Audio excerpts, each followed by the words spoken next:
because I was a little disappointed. I was hoping you all were going to tell us what the ideal education would be. They're smart. But I would be curious to know if there are some signature experiences you've had here at Carey Academy that you feel are models for ideal education.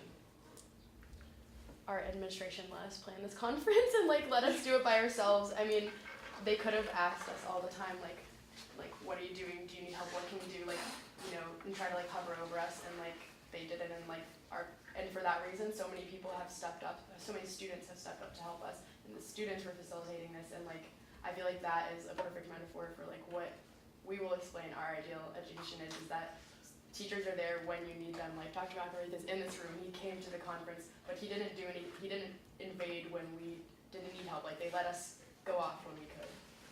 It was very interesting because I actually got to watch Celia and Sammy and Kristen work a little bit. I didn't get to see much of what they did, but I actually saw them yesterday, and I saw Celia and Sammy working and piecing things together. Like, oh my gosh, we're doing a conference, and there's a lot of last minute things going on. There's a bit complications, and because they struggled through this alone, like she said, without demanding help, they were able to learn how to maybe better do this in the future, as they probably will go on to save the world as adults and be able to impact more than just the education. They'll probably, impact instead of just the state of North Carolina, they'll probably impact the entire nation, as I assume and expect from these guys.